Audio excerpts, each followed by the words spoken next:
Let's talk about FOMO, what it actually means, and how you can actually minimize that FOMO.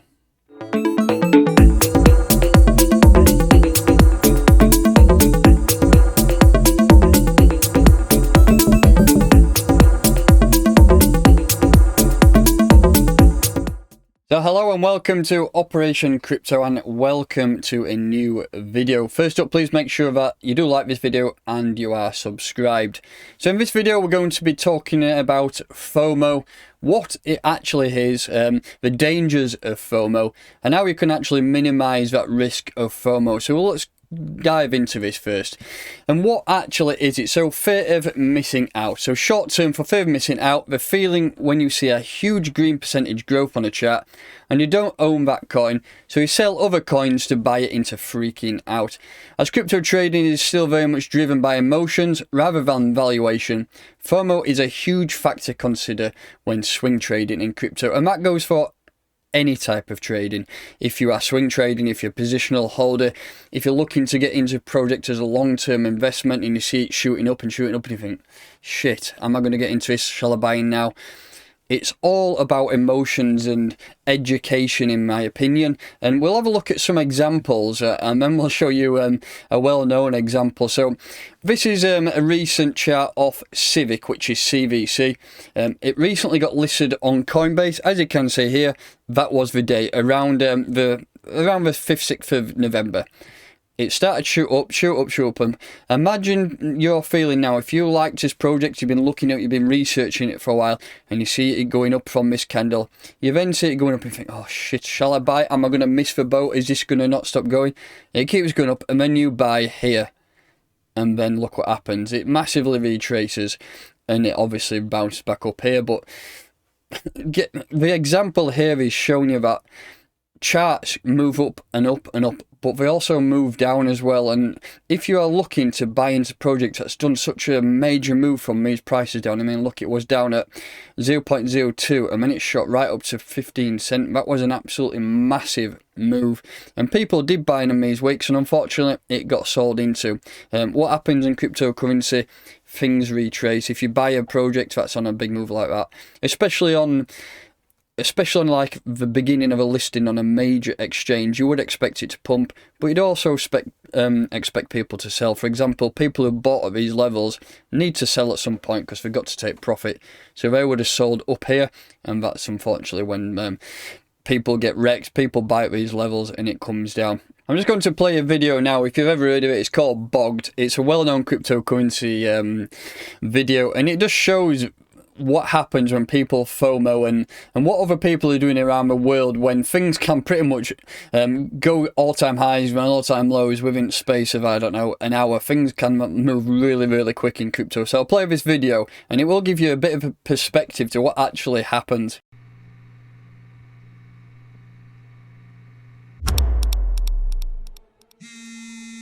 Bogdanov, he booked the dip. Continuité dump. He panic sol. Temporary bottom, reversal. He not paying. Pour pit and pay un tabule flag. He faut routine. Put him to sleep. Load the Korea food. He's awake. Make him think it's the bottom. Drop off the volume. He bot. Dump it again. Il t'éterde. Push it sideways. Il doit grossir. Print 100 million Tether when he goes to sleep. Tempo pit. He's awake. Load a dip.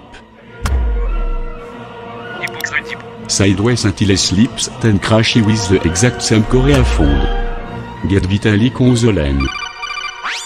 Master. Pour pattern for 2 hours and then wake him up. Okay. He's awake. Load the flipping in trade. Il faut dead wet. Crash it. Il think to pull himself. Activate quantum immortality. Now print 200 million Tether. He thinks we are going to go. We are, let him in. He's seen. Pump it. He thinks he's about to make it.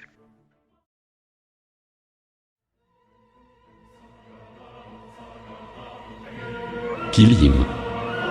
transfer everything. And then find a notaire. Now that is a very, very extreme case of FOMO. You're buying the dips and selling the pumps, and it is all just to do with your mental thought process and basically education into cryptocurrency and the certain projects that you invest in. But first up, let's just talk about some of the dangers of FOMO, because it can be quite dangerous. It can pretty much absorb you. So, number one, overexposing yourself into a position. I don't know, for example, you have your entire pot and you're watching a cryptocurrency go up and you think, wow, I've been researching this, I really, really want in. But you put your entire investment into this project, it goes up, and then it absolutely dumps and it goes all the way down. The main thing here, what you need to take away is, you're selling. If you sell at these positions when it's absolutely dropping after you've bought highs, then you've already lost. If you've done your research and you actually really like this project, you shouldn't really be concentrating on the current price. You should be concentrating on the long-term perspective and what you actually want to get out of this project, because price fluctuations are insane in cryptocurrency and they can catch you out overnight and they can catch you out even in the blink of an eye. So you just have to be careful of that and just make sure you do not go all in on one project. A lot of people have done that in the past. Oh, I'm going all in on sausage coin, for example, and you look at it day after, it's done a 99% drop and everybody's wrecked, and the developer who's run away with funds is laughing his head off. When you need to make sure you're educated, you do not put your entire balance into the same project. So next, uneducated risk. I pretty much covered that there. You need to make sure that you are fully educated in cryptocurrency. There are courses out there, and I've got some links in the description to certain courses that you can take. Whether you want to learn trading, I always say that the best thing to do to prevent FOMO is education and learn trading, but we'll come on to that shortly. So it has bad effects on your mental health. If you've seen that video there, he wanted to shoot himself at the end because he just kept selling and losing and buying and losing, and it can take really bad effects on your mental health if you're just constantly looking at the price you're buying and then it drops and you're just thinking to yourself, why the hell have I done that? Why have I done this? Why have I done that? And you can actually beat yourself up, and that also leads into extreme dissatisfaction. You can pretty much fall out with cryptocurrency in the space of, I don't know, a day. You can come to crypto, you can do all your education, you can do as much as you want.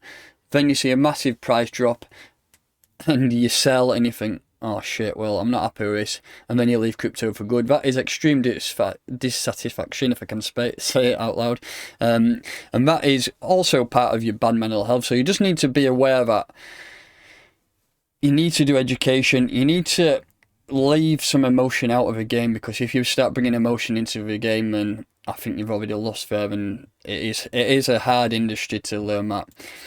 So, minimising FOMO, and this is going to be the bulk part of the video, and what you can actually do to prevent FOMO. And the first one, education.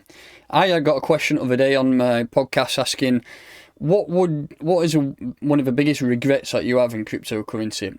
And mine is trading. I didn't know how to trade, and for the first 2 years of being in cryptocurrency, I bought projects, didn't have a clue what there was, and watched things go up and down and sold the dips, and it was an absolute nightmare. But education is key. Like I said, there are companies out there now. Learning at Crypto Limited is a major one, and it's very reasonable prices.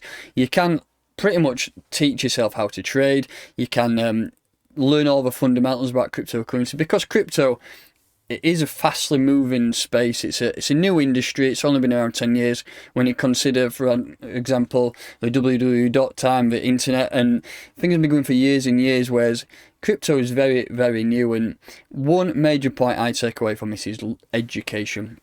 Learn about the projects, learn about the technology, but key thing is trading. You need to learn how to trade, otherwise you're fucked really. You need to learn when to buy, when to sell. how to plot support and resistance levels. I have got a video on my YouTube, so go and check it out. Risk management, I think risk management also is absolutely massive. That goes into the beginning where I said don't put all your money into one project, so don't go all in. Make sure that you have set a certain amount in that you are happy with, and also that you pretty much can afford to lose, because you don't want to lose your entire pot in one trade, do you? You don't want to buy in, see a 99% drop and think, oh fuck me, I'm done for good, I can't do crypto again, when there is means and ways of making yourself better. Keep a log and a journal of all your trades you do. This will then obviously educate yourself on where to buy and where to sell. And also, I really recommend using TradingView. You can set all your charts up rather than just looking at exchange thinking, oh, I might buy into it, I might do this. Get TradingView. It is obviously you can get the free version, but there is a paid version, and I really recommend that. It's only about $150 for a year. It's very cheap. Next, change your focus. What are you actually focusing on? Do you want to make quick money?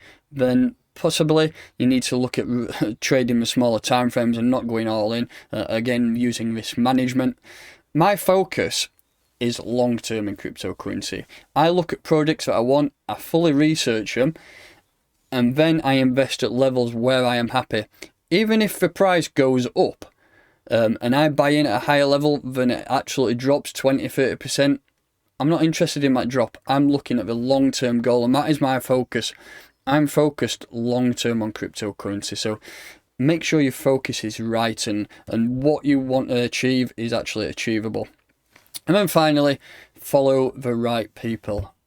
There's a lot of bad YouTubers out there, and well, you could call them moon boys. I'm not going to mention names because this is not about that. But even on Twitter, you get people saying, I don't know, Ethereum going to $50,000 tomorrow, when in fact it's not, is it? You need to follow the right people. The people who've got a good following, who make sure you look at engagement on tweets, because you get Twitter profiles out there with, I don't know, 100,000 followers, but the engagement is pretty much 1 or 2 likes and retweets, so it does show that they are paid followers. Make sure you follow people in educational roles who are willing to do things to help you, rather than just posting shit coins all day and saying this is going to do 100x, when in reality it's not. So follow the right people is major, because you can easily FOMO into position just by going off word of mouth on Twitter. So make sure you are in the right place and at the right time. So that is how to minimize FOMO, and that is going to be it for today's video. That is just an insight of what I think you should do, the dangers of FOMO, what it actually is, and then minimizing that risk. Again, if you do have any questions about FOMO, drop into my Telegram group, which is the Crypto Troops, and I will happily answer any questions over there. So thank you very much for watching. Please make sure you do like this video, subscribe to my channel, and I'll catch you next time.